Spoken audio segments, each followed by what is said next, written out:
వాడు నా కొడుకే. నేనెవరిని చెప్పండి. నువ్వు అంతకంటే ఎక్కువ. అయినా నీకేం తక్కువ చేశాను? ఏం ఎక్కువ చేసావు? ఊరు చివరి ఒక గత్తీసి వచ్చు, అందులో పడుండాలి. నువ్వు ఎప్పుడు వస్తావా అని ఎదురు చూడాలి. ఏ 6 నెలలకు మీ ఆవిడ అమెరికా పెడితే ఇక్కడికి తీసుకొస్తాం. మళ్ళీ మీ ఆవిడ అమెరికా నుండి రాగానే నన్ను అక్కడికి పంపిస్తాం. వెళ్ళాలా వద్దా? అక్కడ నా దొంగ బతికే, ఇక్కడ నా దొంగ బతికే. అసలు నేను ఎవరిని? రిటైర్డ్ ప్రొఫెసర్ హరిశ్చంద్ర ప్రసాద్ గారు ఉంచుకున్నదాన్నా కట్టుకున్నదాన్నా? ఈ మాట సమాధానం చెప్పండి.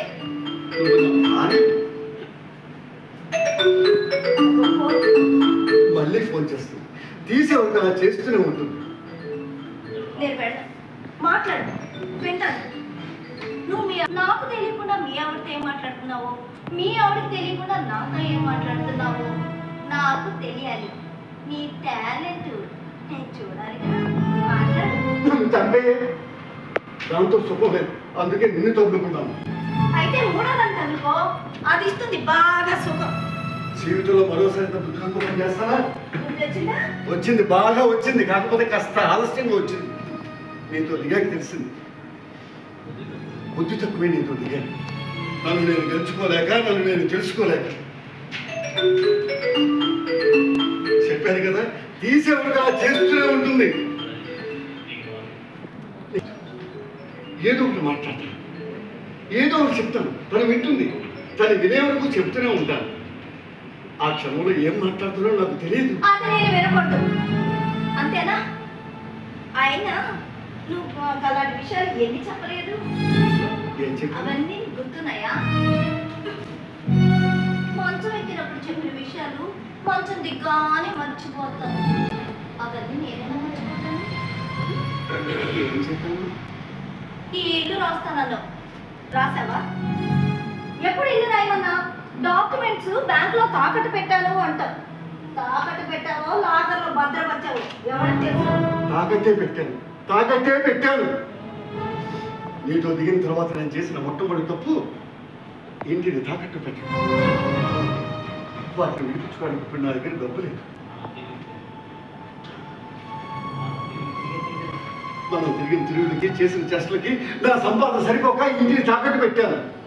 విడిపించాలంటే ఇప్పుడు నా దగ్గర డబ్బు లేదు. ఇది నీకేమో తెలుస్తుందా? ఏం చేయాలో నాకు తెలియటం లేదు. కానీ ఇల్లు మాత్రం రాసేయమంటావు. ఎక్కడి నుంచి రమ్మంటావు? ఈ సంగతి నా భార్యకి తెలిస్తే ఏమవుతుందో అని భయం. ఈ విషయం నీకేమో తెలుస్తుందా? మాట్లాడవే.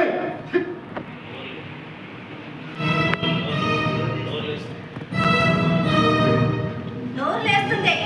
నిన్ను ఎలా నమ్మాలి? మర్యాదగా ఇల్లు రాస్తావా రాయవా? రాయకపోతే కోర్టుకు వెళ్తాను, అక్కడే కలుసుకుందాం. కోర్టుకు వెళ్తావా? ఎవరు వెళ్తావు? ఏ ఆధారంతో వెళ్తావు?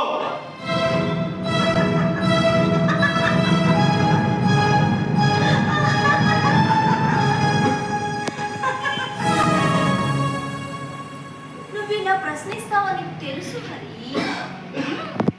ఆధారాలతోనే వెళ్తాను, కోర్టుకు చూపిస్తాను, నీకు చూపిస్తాను. తొందరపడకు. 4 గోడల మధ్య కట్టిన తాడికి సాక్ష్యం లేకపోవచ్చు, కానీ ఈ 4 గోడల మధ్య నువ్వు జరిపిన శృంగారానికి సాక్ష్యం ఉంది. చూస్తావా? చూడు.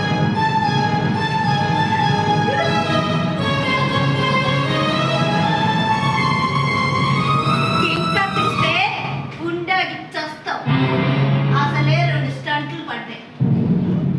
పూర్తిగా చూసావనుకో హరి అంటావు. డైరెక్ట్గా హరి దగ్గరకే పోతావు. నువ్వు కానీ ఇల్లు నా పేరు రాయకపోతే నీ కొడుకు పంపిస్తాను, నీ కూతురికి కూడా పంపిస్తాను. అందరి నంబర్లు నా దగ్గర ఉన్నాయి. ఇప్పుడు భయపడు, భయపడు. పూర్తిగా నేను నమ్మలేదు. నేను నిన్ను నమ్మలేదు హరి. కట్నం తెచ్చి 2 పిల్లల్నిచ్చి సమాజంలో గౌరవాన్ని ఇచ్చి నీ కష్ట సుఖాల్లో ఎంతగానో తోడై నిలిచిన నీ భార్యని 60 ఏళ్ల వయసులో నేను దొరికానని ఆవిడ మోసం చేశావు. నన్ను మోసం చేయని గ్యారెంటీ ఏంటి? నేనెవరిని ఆఫ్టర్ ఆల్ నీ కాల్కు బయట నువ్వు కూడా కట్టేది కాదు, నా భార్య. ఈ మాట ఈ 4 గోడల మధ్య కాదు, ఆ నలుగురికి చెప్పగలవా? నువ్వు చెప్పరా? నీకు అర్థమో లేదు. అసలు శుభం కాటికి దగ్గరగా ఉన్నవాడితో ఎందుకు దిగానా అని ఏడుస్తున్నాను. నాతో దిగినప్పుడు తెలియదా శుభం కాటికి దగ్గరగా ఉన్నానని? ఎంత దరిద్రంగా ఉంటుందంటే అసలు దిగాననే కాదు. నేను అదే అనుకుంటున్నాను. నీతో దిగిన తర్వాత తెలిసి నా భార్య విలువ ఏమిటో, ఎన్ని సేవలు చేసింది వాటిని నేను గుర్తించలేను. కానీ ఆ సేవల విలువ ఇప్పుడు నాకు తెలుస్తుంది. 2 రోజులు నువ్వు ఉన్న ఇంటికి రాకపోతే నన్ను ఎన్నో మాట్లాడినావు, చస్తాన్ని బెదిరిస్తున్నావు. నా భార్య నన్ను ఎప్పుడు అలా మాట్లాడలేదు. ఎందుకు మాట్లాడుతుంది హరి? ఎందుకు మాట్లాడుతుంది? నీ పెళ్ళానికి నువ్వు ఎప్పుడైనా తిరిగి వస్తావని నమ్మకం, కానీ నాకు నువ్వు వెళ్తే తిరిగి రావేమోనని భయం. ఆ భయం నీ పెళ్ళానికి ఉంటుందా? అసలు నీతో ఎందుకు దిగానా అని ప్రతి క్షణం ఏడుస్తున్నాను. ఊరికే దిగావా? ఈ ఆస్తిని కాజేద్దామని దిగావు, అది గ్రహించలేకపోయాను. అయినా నీకేం తక్కువ చేశాను? నీ పేరు ల్యాండ్ కొన్నాను. కొన్నాలే ఓ దిక్కు వాళ్ళ ల్యాండ్. రోడ్ ఎక్స్టెన్షన్ లో కొంత పోయింది, ఇంకొంత ఎవడో కబ్జా చేశాడు. ఆ మిగిలిన ముక్కైనా దక్కుతుందా అంటే కోర్టులో కేసు నడుస్తుంది. అందుకే మాట ఇంటి మీద పడ్డావు. అవునరా, అందుకే పడ్డాను రా. నన్ను రాంటావా? నా పిల్లలు నన్ను ఎప్పుడు అలా ఉంది. అసలు నేను ఎవరో తెలుసా? నా క్వాలిఫికేషన్ తెలుసా? నాకున్న డిగ్రీలు తెలుసా? వాటికున్న విలువ తెలుసా? నేను ఉత్తమ ఉపాధ్యాయుడు వాటి గ్రహీతను. సొసైటీలో ఇంత విలువలు నన్ను పుచ్చుకొని రాంటావా?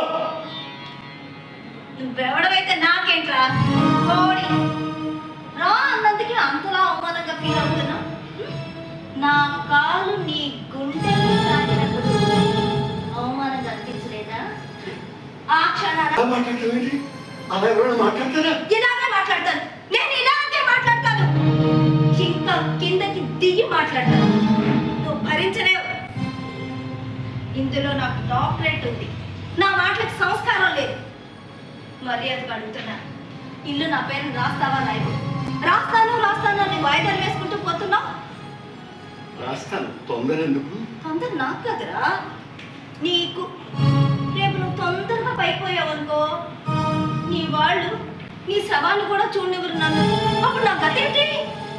ఏం జరగదు. నువ్వు అనవసరంగా ఏదేదో ఊహించుకుంటున్నావు. అసలు అలా జరగదు. అలాగే జరుగుతుంది.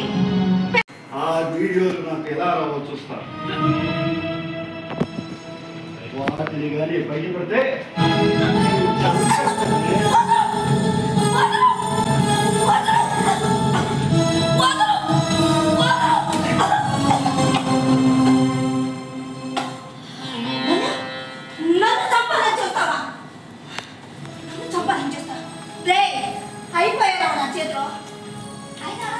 నువ్వు నన్ను చంపేదేంట్రా?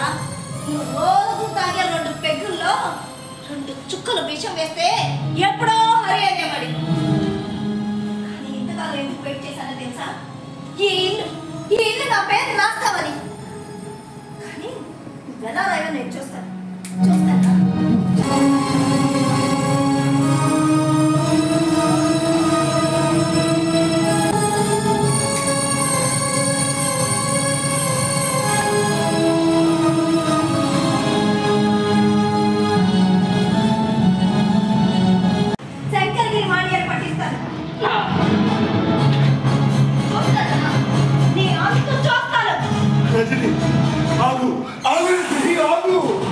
రజని, తలుపు తీయు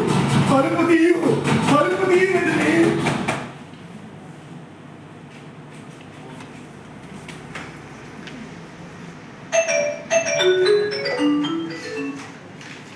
ఫోన్ తీయ రజని.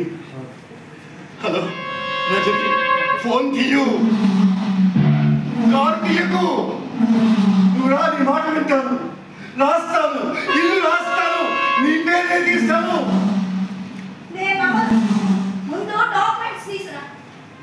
బ్యాంకులో ఉందని చెప్తున్నాను కదా, డబ్బు కుదరాలి కదా.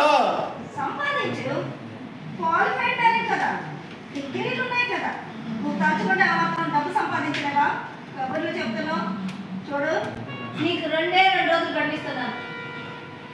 Hello hello. చాలా మంది అర్ధరాత్రి ఫోన్లు డాక్టరే చూస్తూ ఉంటారు. ఏమండి మాకు ఫలానా జబ్బు వచ్చింది, ఏ మందులు వాడాలి అని. కానీ లాయర్లకి ఎవరు చెయ్యరు. కానీ మీరు చేశారు అంటే నాకు అర్థమవుతుంది. మీరు చాలా క్లిష్ట పరిస్థితిలో ఉన్నారండి. ఎంత పెద్ద లాయరండి మీరు, అందుకే మీరు ఇలా చెప్పాను కదండి, ఒక రూపాయి కూడా తగ్గించను. సలహాలు విని ఫీజు కూడా మానేస్తూ ఉంటారు. మా అవస్థలు చూడలేక గూగుల్ పేలు, ఫోన్పేలు వచ్చాయి. అదే ఒక పని చేయండి, 20,000 పంపించండి, సలహా చెప్తాను. సార్ కొంచెం ఫీజు తగ్గిస్తారా? సలహా పూర్తిగా చెప్పండి. ఉండండి, పంపిస్తాను. పంపాను సార్. వచ్చింది, చెప్పండి. మరేం లేదు సార్, నేను ఒక ఆవిడని ఉంచుకున్నాను సార్. మీ వయసులో చాలా మంది ఇలాగే చేస్తూ ఉంటారు. ఆవిడకి ఊరి చివర ఇల్లు కూడా తీసి పెట్టానండి. మీకేం చేస్తారండి? ఒక వరలో 2 కత్తులు, ఒక ఇంట్లో 2 కొప్పులు ఇవ్వడం. సార్ ఇప్పుడు ఆవిడ చస్తానని బెదిరిస్తుందండి.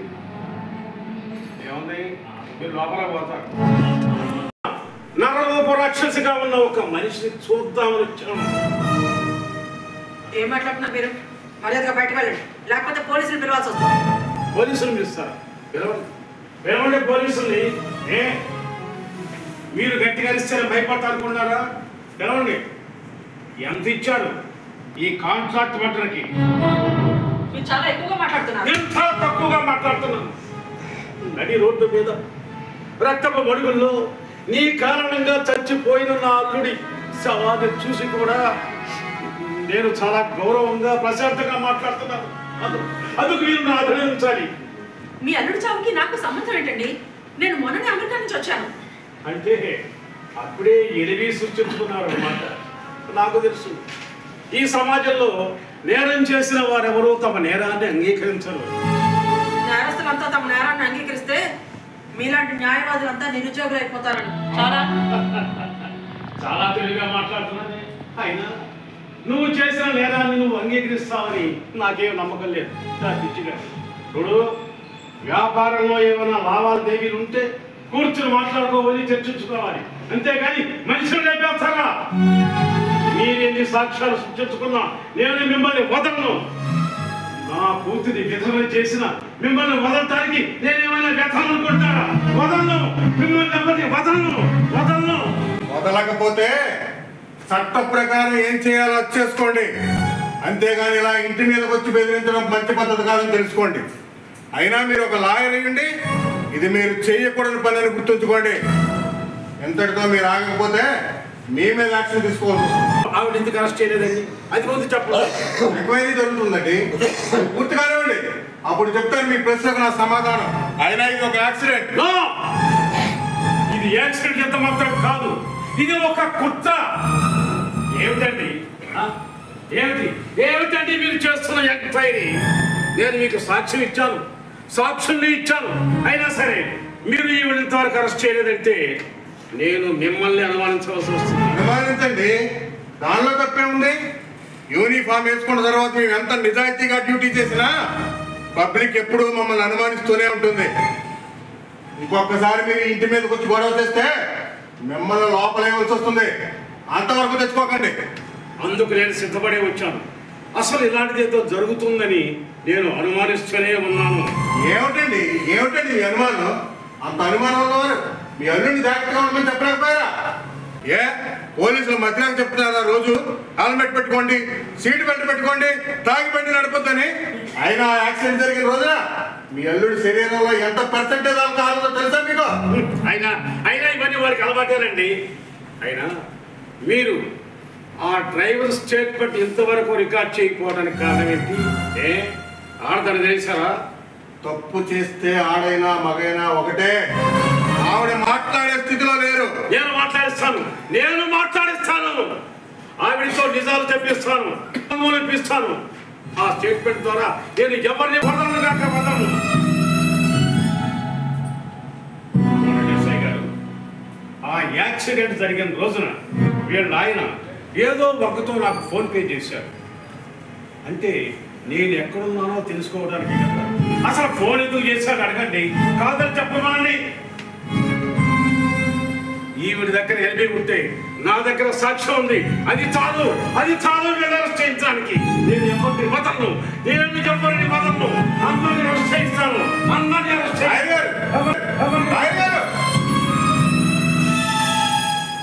అతను ఎందుకు అలా మాట్లాడుతున్నాడు?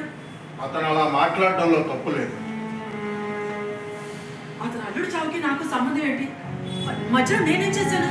ఏముంది, ఇదంతా సీపుకు మీ పేరున వచ్చిన కష్టాలు. ఆ లాయర్ గారి అల్లుడు ఆక్వా సీడ్స్ బిజినెస్ చేస్తూ ఉంటాడు. సీడ్స్ తీసుకున్న గంగకల్లి ఆక్వా వాళ్ళు ఆ లాయర్ గారి అల్లుడికి 2 కోట్లు బాకీ పడ్డారు. మీరు ఏం మాట్లాడుతున్నారు? మా ఆయనకి రెండో భార్య ఏంటి? నేను ఇంకా చచ్చిపోలేదు. నిజం, నేను మాట్లాడేది నిజం. నేను విని తట్టుకోగల శక్తి ఉంటే ఈ స్టేట్మెంట్ చదవండి. నిజాలు ఇంత భయంకరంగా ఉంటాయా? ఇవేంటి అసలు? నిజం ఇవి చదివితే మీ ఆయన లాయర్ గారికి ఎందుకు డబ్బులు పంపించాడో తెలుస్తుంది. అందులో మీ ఆయన ఇచ్చిన స్టేట్మెంట్ ఉంది, రజని తల్లి ఇచ్చిన స్టేట్మెంట్ ఉంది. మీ ఆయన రజనితో ఊరు చివర కాపురం ఉంటున్న ఇంటి ఓనర్ స్టేట్మెంట్ ఉంది. మీరు ఇండియాలో లేనప్పుడు రజనిని మీ ఇంటికే తీసుకువచ్చాడని మీ ఇంటి చుట్టుపక్కల వాళ్ళు ఇచ్చిన స్టేట్మెంట్ ఉంది. నిజానికి నేను ఈ స్టేట్మెంట్ కాగితాలు మీకు ఇవ్వకూడదు, కానీ నేను ఇస్తాను. ఎందుకంటే నా సర్వీస్లో నేను ఎప్పుడూ నిజాన్ని బ్రతికిస్తూ ఉంటాను. ఒక నిజాన్ని బ్రతికించడానికి కొన్నిసార్లు రూల్స్ని అతిక్రమిస్తూ ఉంటాను. ఈ కాగితాలు పూర్తిగా చదివితే మొత్తం విషయం మీకు అర్థమవుతుంది. వస్తా.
నాకు అర్థమవుతుందండి, మీకు రాజకీయ పరపతి, పోలీసు పరపతి అవుతుంది.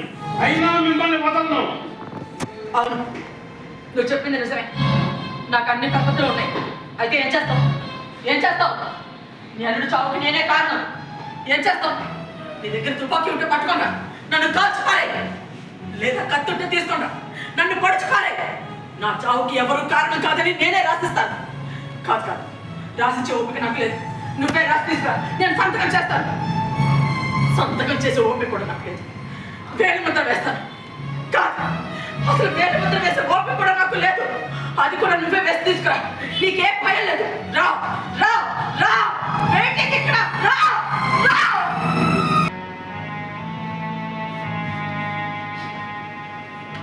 చీకట్లో ఏం చేస్తున్నావు? నేను వస్తాను, నా జీవితంలో వెలుగు నింపుతానని ఆ ఆశగా ఎదురు చూస్తున్నాను. ఏం లేదు, మీరు రచయిత కదా, ఇలా తేలికగా అర్థమైన భాషలో మాట్లాడితే మీకు అర్థమవుతుందని. తొందరగా ఎందుకు వచ్చేసావు బయట నుంచి? పోనీ ఇప్పుడు వెళ్ళిపోమంటారా? అలా అనుకోలేదు. నీతో ఏం మాట్లాడినా గొడవే. నేను ఇక్కడికి వచ్చే ముందు మీకు చాలాసార్లు ఫోన్ చేశాను, ఎయిర్పోర్ట్కి రమ్మని. ఎందుకు రాలేదు? పనుండి రాలేదు. నేను ఇక్కడికి వచ్చి 3 రోజులైంది, అయినా మీరు ఇంటికి ఎందుకు రాలేదు? చెప్పేది కదా, పనుండి రాలేకపోయాను. మీరు రిటైర్ అయిపోయారు. ఇంటిని భార్యని పట్టించుకునేంత బిజీ ఏంటి మీరు? అంటే మీరు ఏదైనా పుస్తకం రాస్తున్నారా? ఇక్కడ నా జీవితమే ఒక పుస్తకం లాగా ఉంది. అవును, ఎందుకే మీరు రాస్తున్న పుస్తకం ఎలా ఉంటుంది?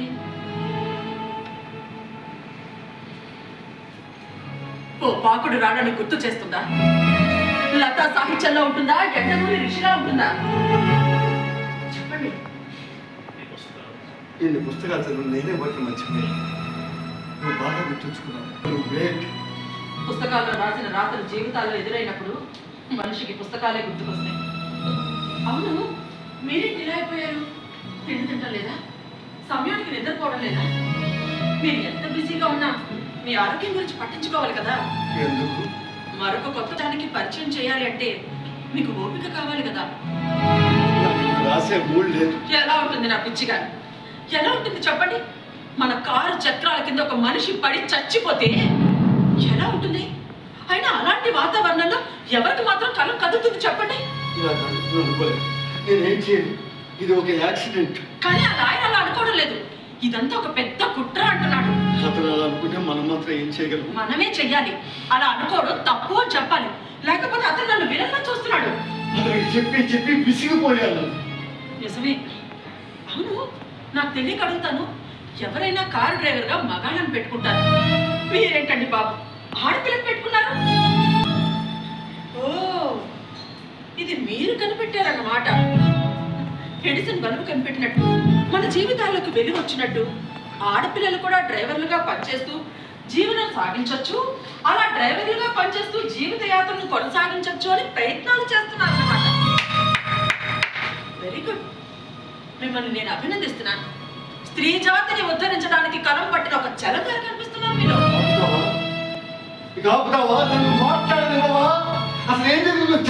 ఏం చెప్తారు? ఏం మాట్లాడతారు ఇంకా మీరే? ఇప్పుడు మీరేం మాట్లాడినా అన్ని అబద్ధాలు చెప్తారు.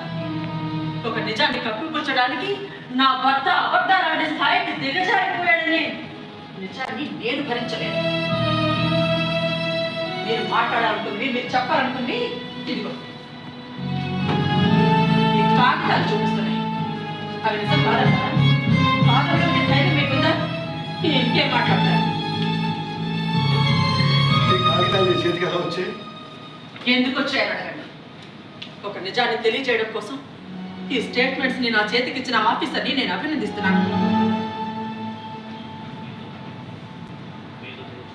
మీతో తేల్చుకోవాల్సిన విషయాలు చాలానే ఉన్నాయి.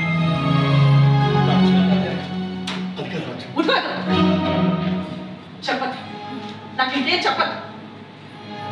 రాజ్యం రాజ్యం రాజ్యం అంటూ నన్ను దేశం దాటించి చివరికి మీరు చేసే పని ఇదా?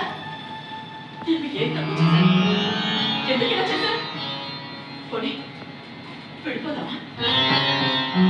విడాకులు తీసుకుందామా? ఈ వయసులో మీకు మరో స్త్రీ అవసరమా? తప్పైపోయింది. నేను ఇలా ఎందుకు చేశానో నాకే తెలియటం లేదు. ఇలా చేసినందుకు, ఇలా జరిగినందుకు నాలో నేను ఎంతగా కుమిలిపోతున్నానో నీకు తెలియటం లేదు. మనసుని జయించడం ఎలా అని పుస్తకం రాసిన మీరే మీ మనసుని జయించుకోలేకపోయారు. ఆ పుస్తకం సిగ్గుపడుతుంది మిమ్మల్ని చూసి. అదే తప్పు నేను చేస్తే మీరేం చేస్తారు? ఊరుకుంటారా? ఊరి చివరిని ఒకరిని పెట్టుకుని మెళ్ళ తాళి కట్టించుకుంటారు. ఊరుకుంటారా? మీ పక్కలోకి వస్తే భరిస్తారా? చెప్పండి. గొప్పగా రాసిన ఈ పుస్తకం చూసి సిగ్గుపడుతుంది. ఎందుకు చేశారు ఇలా? అంటే నువ్వు లేనప్పుడు ఆ పరాయి స్త్రీని ఇంటికి తీసుకొచ్చారు.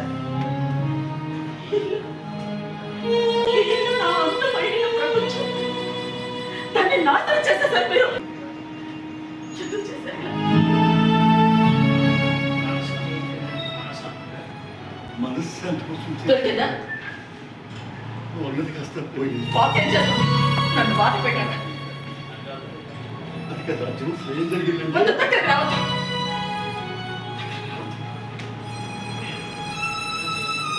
ఎక్కడో చదివాను, కొందరు రచయితలు వాళ్ళకున్న దాంతో తృప్తి పడలేక ఇంకా ఏదో కావాలని ఆశిస్తారని, అదేమిటో తెలుసుకోలేక తికమక పడిపోతూ చివరికి వాళ్ళ రాసిన రాతలతోనే తృప్తి పడుతూ ఉంటారని. కానీ మీరు మీ చేతలతో తృప్తి పడుతున్నారు. మీరు చాలా గ్రేట్. పిల్లలు తప్పు చేస్తే సరి చేయాల్సిన ఈ వయసులో మనమే తప్పు చేస్తే ఎలా? అసలు నన్ను అడిగితే వయసు మీరిన తర్వాత మనసును జయించడం ఎలా అనే పుస్తకాలు చదవడం, ప్రముఖుల ప్రవచనాలు వినడం కాదు. చిన్నతనం నుండే మనసును జయించడం ఎలా అనేది ఒక పాఠ్యాంశం కావాలి. విద్యా విధానాల్లో మార్పులు తీసుకురావాలనిపిస్తుంది. మనసు అంతా డ్యామేజ్ అయిపోయిన తర్వాత, దాన్ని అయిపోయిన తర్వాత ఇలాంటి పుస్తకాలు చదివి మాత్రం ప్రయోజనం. ఆపుతావా? నన్ను మాట్లాడనివ్వవా? అసలు ఏం జరిగిందో చెప్పనివ్వవా? చంపేస్తున్నావు నీ మాటలతో. ఎంత కష్టంగా ఉంటే నాకెలా ఉంటుంది? నాకు ఒక మనసు ఉండదనుకున్నారా? నేను మనిషిని కాదనుకున్నారా? నాకు కష్టం అనిపించదనుకున్నారా? ఎందుకు ఇలా చేశారు? ఈ సంగతి నలుగురికి తెలిస్తే మన ఎలా బ్రతకం? దిక్కు మన సమాజం అసలు మనల్ని పరువుగా బ్రతకనిస్తుందా? నా చిన్నతనం నుండి గాంధీ గారిని మహాత్ముడు దేవుడు అన్నారు. అలా అనుకుంటే చదువుకొని పెరిగాడు. కానీ ఇప్పుడు అతని మీద రాట వేస్తున్నారు. అలాంటిది మనల్ని బ్రతకనిస్తుందా? ఏం చేయమంటావు? చచ్చిపోమంటావా? చచ్చిపోతాను. రైలు పట్టాల దగ్గరికి వెళ్ళాను, సముద్రం దగ్గరికి వెళ్ళాను, కానీ ఎలా చావాలో తెలియక తిరిగి వచ్చాను. దూరంగా వెళ్ళిపోదాం అనుకున్నాను, కానీ వెళ్ళే ముందు ఒక్కసారి నేను చూసిపోదామనే ఆశతో వచ్చాను. నువ్వేమన్నా భరించడానికి వచ్చాను. నేను చేసిన తప్పే ఒప్పుకుంటాను. నాకు క్షమించి నీ కాళ్ళు పట్టు పెడతాను. మీరు చేసిన తప్పు ఒక నిండు ప్రాణాన్ని బలి తీసుకుంది. పోయిన ఆ ప్రాణాన్ని తిరిగి తీసుకొచ్చి ఇవ్వగలరా? ఆ లాయర్ గారు నిజమేదో అబద్ధమేదో తెలుసుకోలేక సతమతం అయిపోతున్నాడు. వెళ్ళండి, వెళ్ళి చేసిన తప్పును ఒప్పుకోండి.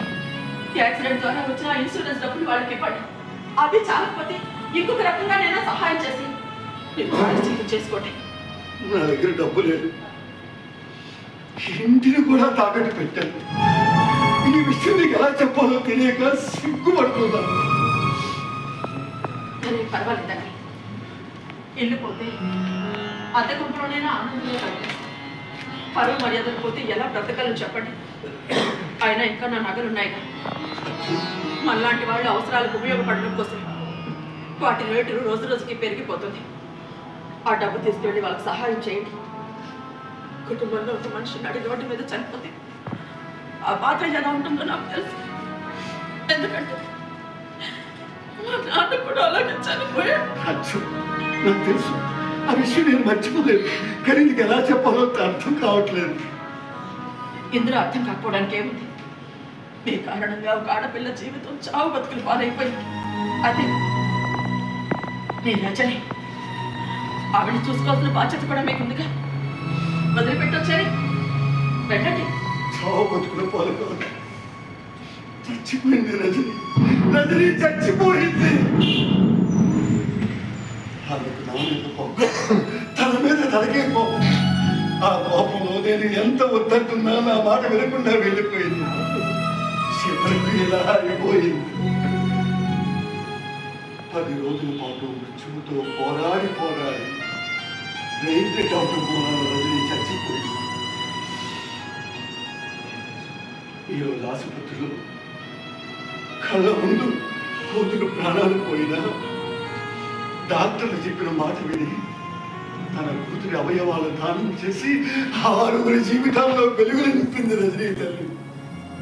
కళ్ళ ముందు కూతురు చావును చూసి కూడా ఆ తల్లిలోని ఔదార్యాన్ని చూసి చెలించిపోయారు. ఆమె ముందు నా చదువు వృధా, బ్రతుకు వృధా అనిపించింది. ఇప్పుడు రజనీ తల్లి దిక్కులేదయ్యింది. చివరికి రజనీ జీవితం ఇలా ముగిసిపోయింది. రజనీలో నేను కోపమే చూశాను. మీకు భయపడి, సమాజానికి భయపడి ఆమె చీకట్లోనే ఉంచాను. చివరికి ఆమె చీకట్లోనే కలిసిపోయింది. ఆ నాయకుడు మన మీద అనుమానం, ఆ ఎస్ఐకి నా మీద అనుమానం. ఎవరికి ఏమీ చెప్పలేని స్థితిలో ఉన్నాను. అందుకే నేను వెళ్ళిపోతున్నాను. తెలియదు, గమ్యం లేని ప్రయాణం. ఎక్కడికి వెళ్తానో తెలియదు, చివరికి ఏమవుతానో తెలియదు. ఇప్పుడు నేనున్న స్థితిలో బ్రతకడం కంటే చచ్చిపోవటమే లేదు.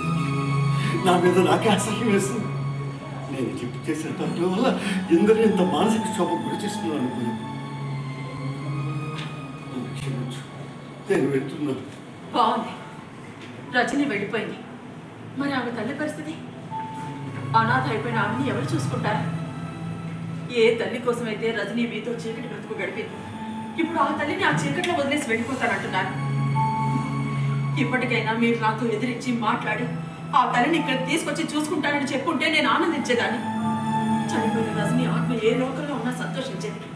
అలా కాకుండా ఇప్పుడు ఆమెను ఒంటరిదాన్ని చేసి అలా వదిలి వెళ్ళిపోతానంటున్నారు. మీకు చేత కాకపోతే చెప్పండి, ఆ పని నేను చేస్తాను. ఆ తల్లిని ఇంటికి తీసుకొచ్చి నా తల్లిలాగా చూసుకుంటాను. చూడండి, మీలాంటి రచయితుల నుండి సమాజం ఎంతెంతో గొప్పగా ఊహించుకుంటుంది. వాళ్ళ ఊహలకు ఎప్పటికీ భంగం కలగకుండా ముందు మీ మనసు మీరు గెలుచుకోండి, మిమ్మల్ని మీరు నిరూపించుకోండి. నన్ను నేను గెలవలేకపోయాను, నన్ను నేను తెలుసుకోలేకపోయాను. నేను నా మనసును జయించాలనుకున్న ప్రతిసారి ఓడిపోతూనే ఉన్నాను. ఎందుకు ఇంతలా దిగజారిపోయాను అని నాలో నేను నలిగిపోతున్నాను, అవమాన భారంతో కృంగిపోతున్నాను. నేను చేసిన తప్పు ఎందరిని ఎంత మానసిక వేదనకు గురి చేస్తున్నాను అనుకోలేదు. నా వృత్తిని గౌరవించిన సమాజం, నా రచనలను ఆదరించిన సమాజం ముందు సిగ్గుతో ఎమడలేక తిరగలేక సిగ్గుతో చచ్చిపోతున్నాను. నేను చేసిన తప్పుల వల్ల ఏనాడో చచ్చిపోయాను. ఇప్పుడు కొత్తగా చచ్చిపోయేది ఏమీ లేదు. దేవుడు నాకు అన్నీ ఇచ్చాడు. నిజానికి భగవంతుడు అందరి తలరాతలు బాగానే రాస్తాడు. కానీ నాలాంటి బలహీనులు చెడుదారులు వెతుక్కుంటారు, ఆ దారిలోనే ప్రయాణించి నలిగిపోతారు, కనుమరుగైపోతారు. అర్జున్, ఇప్పుడు నేను రాసిన పుస్తకంలో పేజీలు కూడా తిప్పలేని అసహాయం.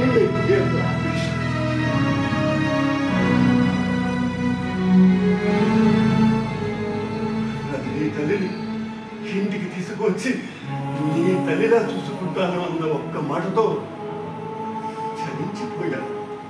హిమాలయ పర్వతాన్ని మించిన నీ వ్యక్తిత్వం ముందు నేను చాలా అల్పుణ్ణయ్యాను. నీ వంటి భార్యను మోసగించినందుకు నన్ను మన్నించు. ప్రస్తుతం నేను చీకట్లో ఉన్నాను, చీకట్లోనే కలిసిపోను.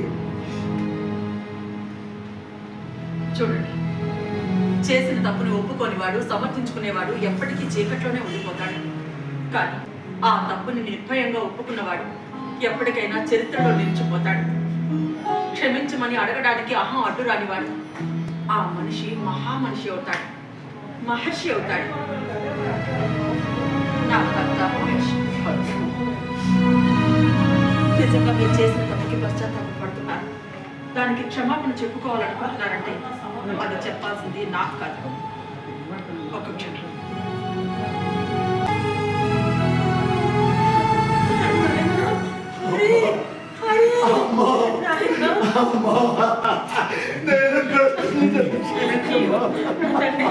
నిన్ను మళ్ళీ చూస్తాను అనుకోలేదురా, నిన్ను మళ్ళీ చూస్తాను అనుకోలేదు. ఎందుకు ఇలా చేసావు? దాన్ని చేసి ఎందుకు వెళ్ళిపోయావు? ఇంకెప్పుడు అలా చేయకుండా నన్ను ఒంటరిగా చేసుకో. నిన్ను చూడకుండా నేను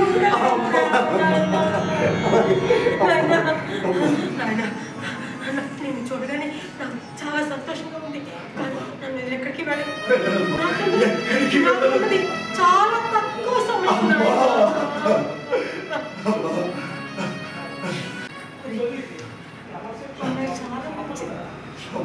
అమ్మాయి మాట విని ఆమెను తీసుకురా, మన ఇంట్లో ఉంచుకొని మన మనిషిలా చూసుకుంటాం. సరేనా? ఇప్పుడే వెళ్తాను.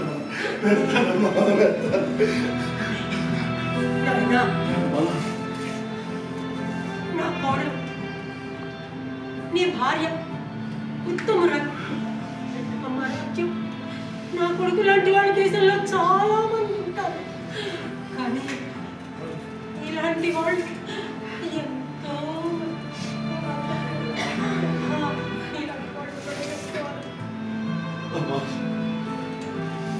ఎంతో తీసుకొస్తాను. నేను కూడా వస్తాను. నేను మీకు ఇవ్వలేని మనసాన్ని ఆవిడ మీకు ఇచ్చింది. మన ఇద్దరం కలిసి ఆమెను సాగనొప్పుదాం. మన ఇద్దరం కలిసే వెళ్తాం.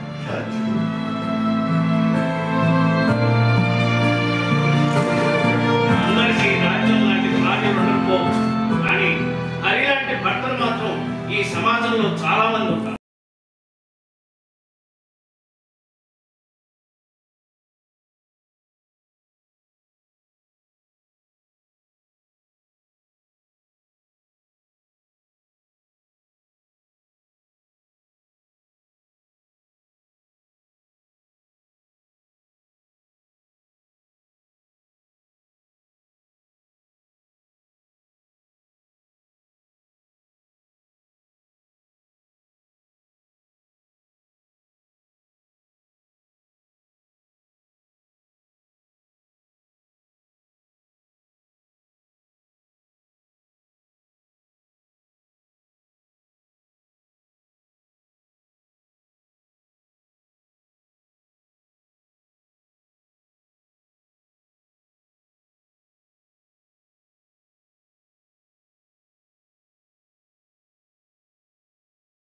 Thank you.